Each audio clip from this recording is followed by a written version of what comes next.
Olá, sou o pastor Ailton Alves. Vamos ao despertar com a palavra de hoje? Vida sob a dependência de Deus. Então a serpente disse à mulher: certamente não morrereis. Porque Deus sabe que no dia em que dele comerdes se abrirão os vossos olhos, e sereis como Deus, sabendo o bem e o mal. Gênesis capítulo 3, versículos 4 e 5. No Éden, Deus havia reservado, como prerrogativa dele, o conhecimento entre o bem e o mal. No fruto proibido da árvore estava a possibilidade para o homem acessar esse conhecimento, mas não a autorização. O homem podia muito, mas não tudo. O homem haveria de precisar de Deus. Isso era dependência.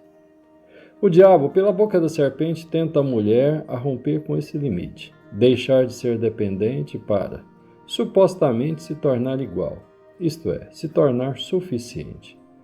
Então a proposta da serpente era: você não precisa viver na dependência, você pode adquirir a suficiência. Desde então o homem vive correndo insensatamente atrás dessa tão impossível ideia de suficiência. Quando o pródigo pede a sua herança e sai da casa do pai, aquilo foi o seu desejo de sair da dependência do pai, para viver a sua suficiência. Quando o rei Saul usurpou as prerrogativas do profeta Samuel, ele mesmo oferece sacrifício, aquilo foi a sua não tolerada tentativa de trocar a dependência que o rei deveria ter do ministério do sacerdócio levítico pela sua suficiência. Porém, tudo o que haveria de conseguir seria sua rejeição para se manter rei de Israel.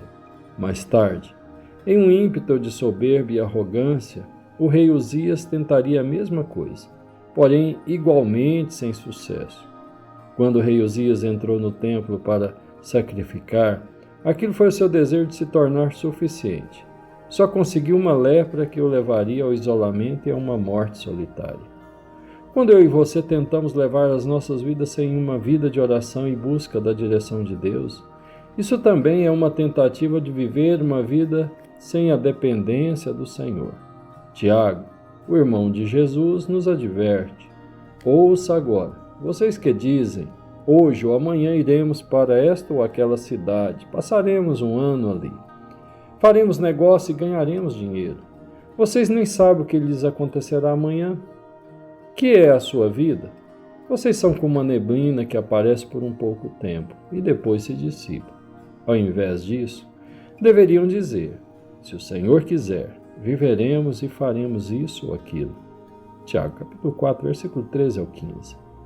Caro amigo, viver sob a dependência de Deus não é viver sob coação ou cumprir os caprichos de um Deus controlador, mas é viver sob a instrução e direção de um Pai que deseja o melhor para os seus filhos, que os conduzem por um caminho seguro e abençoado.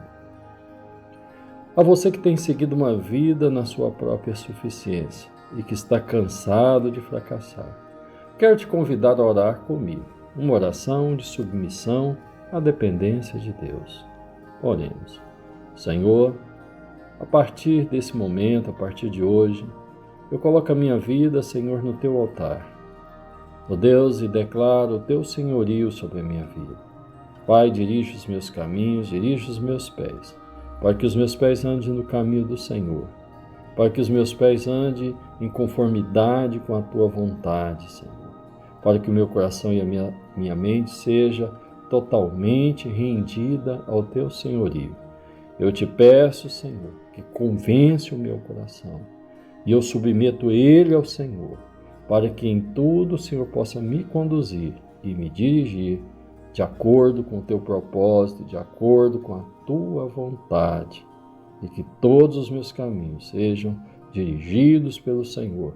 É a minha oração hoje e eu a faço no nome de Jesus. Caro amigo, se você tem sido abençoado por esta palavra, curta, se inscreva em nosso canal e compartilhe com seus contatos, com seus amigos. Deus te abençoe nesse dia, em nome de Jesus. Tenhamos todos um excelente dia, despertados com a palavra.